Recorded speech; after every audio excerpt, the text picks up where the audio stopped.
The sun dipped low over the flatlands, stretching shadows across the dusty roads of Oakwood, Texas. Sheriff Eunice Blackburn's patrol car rolled to a halt in front of her unassuming home. She exhaled slowly, fatigue etched deep in her dark eyes, a reflection of another long day spent maintaining order in this quiet town. At 38, Eunice held the title of the youngest sheriff Oakwood had ever had, and notably the first woman to wear the badge. Her appointment hadn't come without controversy, but she'd silenced her critics with 3 years of steadfast service. As she stepped out, the warm air wrapped around her, carrying the sweet scent of jasmine from Mrs. Henderson's garden next door. A tired smile tugged at Eunice's lips. It felt good to be home. Double shifts had worn her thin, and the only thing that kept her going was the thought of a peaceful evening with her husband, Caleb. Caleb, her anchor, her constant in a world of chaos. At 40, he was a dedicated high school history teacher, adored by students and respected by peers. Their romance was the talk of Oakwood, the hard-edged sheriff and the passionate academic, a duo no one expected but everyone admired. As she strolled up the path to her front door, Eunice spotted Mrs. Henderson tending her beloved roses. The older woman's eyes flicked toward her, then quickly looked away. That glance held something, pity? Unease? It set off a quiet alarm in Eunice's mind, but she dismissed it. Mrs. Henderson had always been a little peculiar. "Evening, Mrs. Henderson," Eunice greeted, her voice kind despite the exhaustion lacing it. The elderly woman flinched, nearly dropping her watering can. "Oh, good evening, Sheriff. I didn't see you." Eunice's brow knit slightly at the flustered reaction, but chalked it up to the uniform. It wouldn't be the first time someone acted nervous around the badge. "Beautiful evening, don't you think?" she offered again, trying to ease the woman's tension. Mrs. Henderson gave a quick, twitchy nod, her eyes flicking between Eunice and the house. Yes, lovely. I hope you have a good night, Sheriff." With that, she turned and scurried into her home, leaving Eunice alone on the lawn, confusion furrowing her brow. Something didn't sit right, but she couldn't name it. Pushing the thought aside, she turned back toward her door. Whatever it was could wait. All she wanted now was a hot shower, a homemade meal, and the comfort of Caleb's embrace. As she reached for her keys, a faint chill slid down her spine, barely noticeable but real. It was faint but unmistakable to her trained ear, a sound coming from inside upstairs. Eunice froze, her hand paused inches from the doorknob. A memory stirred, a snippet of hushed conversation overheard at the diner, voices laced with scandal. Something about Caleb. No names were said outright, just insinuations. She dismissed it back then as idle gossip, the kind of talk that bloomed in places where little else happened. But now, standing on her own front porch, with muffled noises drifting down from above, doubt curled in her stomach like smoke. Drawing in a slow breath, she steadied herself. Whatever lay beyond that door, she'd confront it head-on. She was Sheriff Eunice Blackburn, fearless, unflinching. With resolve, she turned the knob and stepped inside. The house greeted her with an eerie quiet, broken only by the soft creak of floorboards and a distant thump from upstairs. Instincts kicked in sharp, practiced. Her eyes swept the living room, noting every detail. Caleb's reading glasses rested neatly on the coffee table, beside a worn copy of To Kill a Mockingbird. A cold, half-drunk cup of coffee sat nearby. Everything looked peaceful, too peaceful. A deceptive calm that clashed with the rising tension in her gut. She moved toward the staircase, each step tightening the knot in her chest. The sounds became clearer, steady creaking, breathy gasps, soft moans. They were coming from the master bedroom. Their bedroom. Her breath hitched, but she kept going. At the door, her hand trembled as she reached for the knob. She twisted it and pushed. The sight that met her eyes was a gut punch. Caleb, her husband, lay entangled with another woman. But not just any woman. This woman had familiar features. The same warm skin tone, the same high cheekbones. A face Eunice had known her whole life. Her mother. Gladys. Time stopped. She stood frozen in the doorway, reality slipping through her grasp like sand. Caleb and Gladys, wrapped in betrayal, hadn't noticed her. It was Gladys who looked up first. Her eyes, so like Eunice, widened in horror. "Eunice," she breathed, scrambling to hide herself. At the sound of her name, Caleb looked up, his expression transforming from ecstasy to shock. "Oh God," he whispered, "Eunice, I can explain." But she wasn't listening. A deafening roar filled her ears, drowning everything. Her heart pounded, her vision blurred. It felt like the floor had dropped out from beneath her. It was as if she were watching it all from outside herself, disconnected from the storm of emotions tearing through her. Then, like a dam finally giving way, it all surged forth in one unbearable rush. With a guttural scream of anguish and fury, Eunice hurled herself at the bed. Her fists flew, landing on bodies she couldn't distinguish, didn't want to. Somewhere in the chaos, she registered voices yelling, hands grabbing for her, trying to pull her back. But she fought them like a wild animal, possessed by pain. In the scramble, she found herself face to face with her mother. Gladys's features, so well known, now grotesquely unfamiliar, were twisted in fear. Without thinking, Eunice lunged. Her teeth sank into Gladys's lip, drawing a scream so piercing it cut through the madness. Blood filled her mouth, metallic and hot, jerking her back into herself. She staggered backward, gagging, spitting out the torn flesh as horror dawned. But it wasn't over. Rage still burned inside her. She turned, eyes locking on Caleb, who was inching toward the door, pale, trembling, trying to flee. With the practiced speed of a cop, Eunice pounced. Her hand shot out, seizing his genitals in a merciless grip. His scream was strangled as she tightened her hold, her face inches from his, her voice a razor's edge. "How could you?" she spat, each word laced with betrayal. "How could you?" The pressure increased until Caleb's eyes rolled back, his legs buckled, and he collapsed, unconscious. Eunice stood over him, panting, blood dripping from her lips. The room looked like a war zone, crimson-streaked sheets, overturned furniture, and the stench of sex and violence hanging in the air like smoke.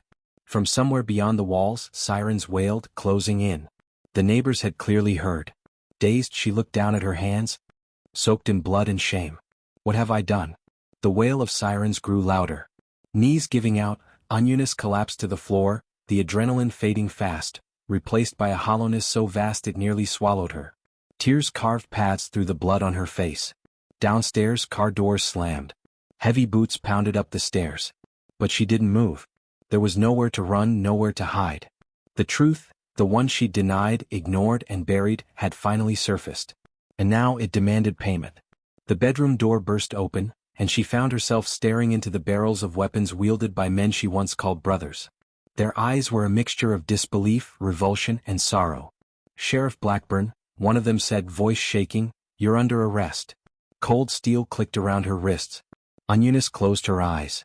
In a matter of minutes she had lost everything: her husband, her mother, her badge, her future. All that remained was the coppery taste of betrayal and the certainty that nothing would ever be the same. The holding cell at Oakwood Police Station was familiar to her. Just last year she'd overseen its renovation, fought for better lighting, more humane conditions. Now she sat alone inside it, leaning against the concrete wall, the irony thick and bitter. The events of the night looped in her mind like a horror film she couldn't escape. The sounds, the sight, the taste of blood. She shuddered, pushing down the nausea clawing at her throat. Outside her cell, she heard the whispers of former colleagues. The words were muffled, but the tone was clear. Disbelief, judgment, fascination. She had prided herself on rising above the petty drama of small-town law enforcement. Now she was the drama. The scandal. A shadow stretched across the floor and she looked up. Deputy Chief Raymond Hollister stood there, his usual easygoing expression replaced by one of grim disbelief. "Eunice," he said softly, "what the hell happened?" She laughed bitterly, a sound that scraped the silence like broken glass. "What happened, Ray?" she rasped. "I came home and found my husband. My mother. That's what happened." Raymond flinched at the bluntness in her voice. "Jesus Christ," he muttered. He took a moment, visibly collecting himself before continuing. "Look, Eunice, I've known you a long time. You're not like this. This isn't you." "Isn't it?" she replied, voice flat and hollow. "Maybe you never really knew me, Ray. Maybe I didn't either." He sighed and rubbed his hand over his balding scalp. "Your mom and Caleb, they're both at county. Your mother needed stitches on her lip. Caleb's still out. Doctors are running scans. They're saying there could be permanent damage." A flicker of satisfaction lit in her chest, quickly followed by a wave of guilt. What kind of person took comfort in the suffering of people they once loved, even after betrayal? "What happens now?" she asked, though part of her already knew. "Now?" Raymond echoed. "Now we wait for the DA. Could be aggravated assault. Maybe even attempted murder if they want to push it. You're looking at serious time." "I want a lawyer," she said quietly, her voice barely audible. Raymond nodded. "Of course. I'll get someone down here right away." He lingered for a beat, then added, For what it's worth, Eunice, I'm sorry. No one deserves what you walked in on. As he turned to go, she called after him, Ray. He glanced back. Thank you, she said softly. For everything. Once Raymond was gone, Eunice lay on the narrow cot and stared at the ceiling. The day's events circled her mind like vultures. Rage, heartbreak, disbelief. Guilt. The man she had given over a decade of love and trust to. Was it all a lie? How long had it been going on? And Gladys, her mother. A woman who had never been easy. Demanding, judgmental. But this betrayal defied logic, let alone forgiveness. The image of Gladys's face twisted in ecstasy under Caleb made her stomach turn. As night deepened, her thoughts turned to what lay ahead. Everything she had worked for, her home, her savings, her reputation, had unraveled in mere hours. What would become of it all? And worse, what would happen when the story broke? Oakwood wasn't a big town. News spread fast. By morning the whole county would know. The sheriff. In a scandal of sex and violence. She could already imagine the headlines, smirking anchors and clickbait articles dissecting her life. Her deputies, the people she served, how would they see her now? As a betrayed woman pushed too far? Or a violent criminal who lost control? Either way, her badge meant nothing anymore. As dawn filtered through the small barred window, Eunice finally drifted off.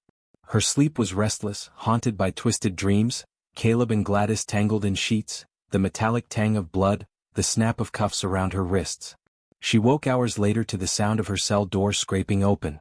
A young officer, Johnson she recalled, stood at the threshold, his face unreadable behind a mask of procedure. Ms. Blackburn, he said formally, and the title struck like a slap. Your lawyer is here. Eunice sat up, running a hand through her tangled hair. This was it. The beginning of her new reality. Whether it led to trial, plea deal, or prison, it didn't matter. Nothing would ever be the same again. As she stood and followed Johnson out of the cell, she took a deep breath. She had survived shootouts, faced down killers, navigated political landmines. This would be no different, just another battle. But deep in her core, where the bravado couldn't reach, Eunice knew that wasn't true. This wasn't just a challenge. This was the death of everything she had been. And the path ahead was darker than anything she'd ever imagined. By midday, the news of Sheriff Eunice Blackburn's arrest had swept through Oakwood like a brushfire. The entire town buzzed with it. Every resident seemed to know. Everyone in Oakwood had heard some version of the story. As is often the case in small towns, truth twisted itself into rumor, and rumor bloomed into wild speculation. By midday, the facts had been buried beneath layers of gossip, each retelling more lurid than the last. At the Oakwood diner, the usual lunchtime crowd buzzed with chatter. Forks clinked against plates as patrons leaned across booths, voices lowered into hushed, scandal-hungry whispers.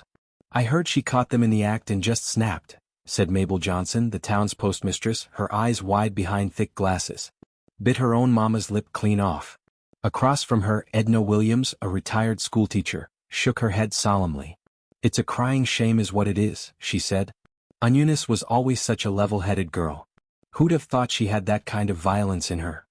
A few tables away, Frank Delgado, owner of the local hardware store, snorted into his coffee. Level-headed? That woman's had a chip on her shoulder since she put on the badge.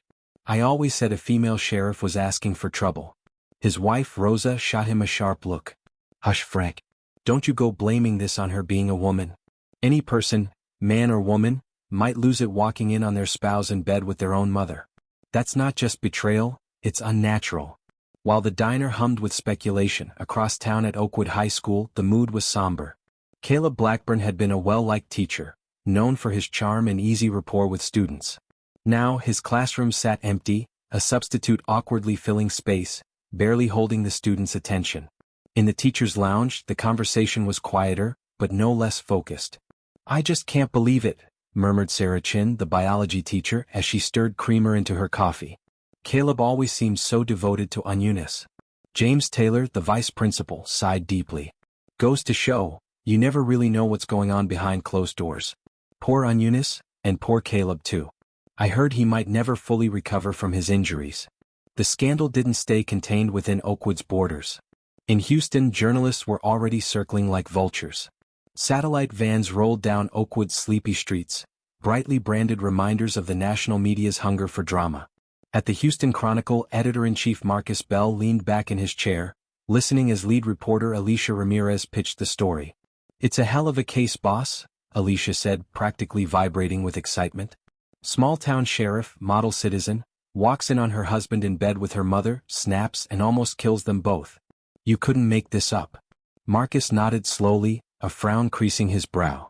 It's sensational, sure. But we need to handle it right. This isn't just tabloid fodder. These are real people. Lives destroyed. Dig deeper, Alicia. Get the full picture. I don't want just the juicy parts, I want the truth.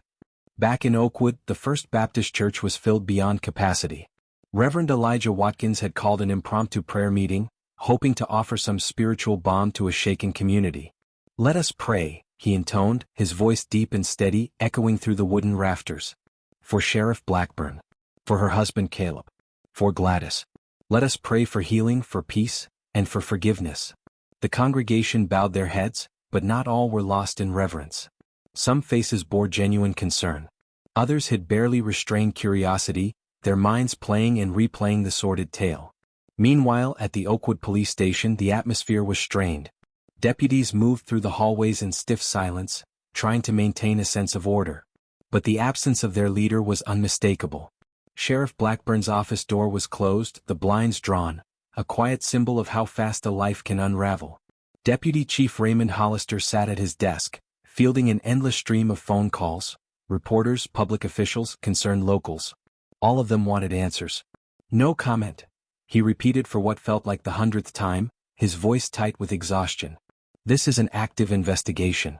We'll release a statement when we have more information. He hung up with a sigh, his eyes drifting to a photo on his desk. It showed him and Eunice on the day she was sworn in, smiling, proud, full of hope. Now that day felt like a lifetime ago. On Raymond's desk sat a photo from 3 years ago, Eunice's swearing-in ceremony. Her face, captured mid-smile, radiated pride and unwavering determination. Her badge gleamed on her chest, catching the morning sun. Raymond stared at the photo, a lump rising in his throat.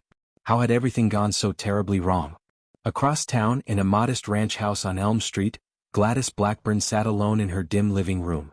The curtains were drawn tightly against the world, against the stares of nosy neighbors and the media vans already creeping down her street.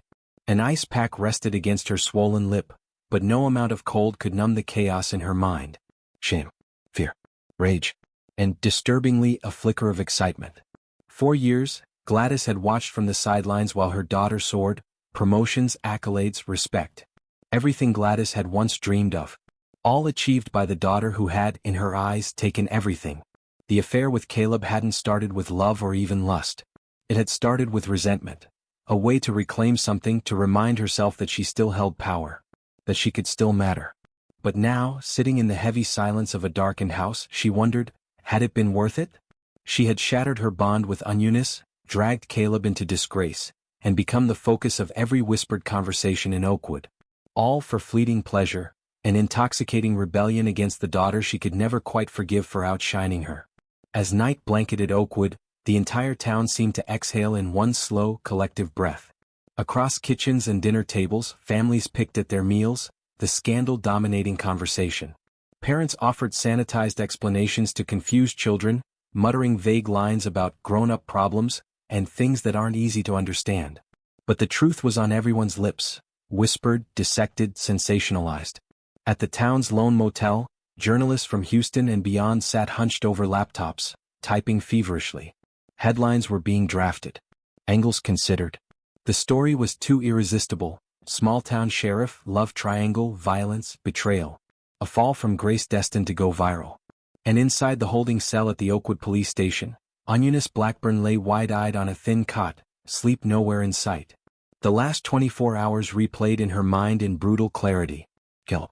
Her mother. The sounds. The rage. The blood. She couldn't shut it off. Every time she closed her eyes, it was there again, relentless and raw. Her thoughts spun toward the future. Would she go to prison? So, could she survive it? How many of the women she'd arrested were now inmates she might soon live among? But deeper still, beyond the fear of prison bars, was something far more devastating. Betrayal. Caleb, the man she had loved for over a decade. Gladys, her mother, the woman who had raised her. The two people she had trusted most had torn her world apart in one vile, staggering act. Everything she had built, her career, her reputation, her life, lay in ruins. And yet, as the faint glow of morning crept into the cell, Eunice stirred. She sat up slowly, her jaw clenched, her back straightening with quiet resolve. Whatever happened next, arraignment, trial, sentencing, she would face it. She was still Eunice Blackburn. The same woman who had risen through the ranks from rookie deputy to the first female sheriff in Oakwood history. She had faced down criminals, corruption, and small-town politics. This was different, yes. But she had never been one to back down. Still, in the quiet spaces between her breaths, a small voice whispered doubts. Can anyone come back from this? Or is this where your story ends? Only time would tell. And for Eunice Blackburn, former sheriff, betrayed wife, reluctant inmate, time was the one thing she now had in abundance.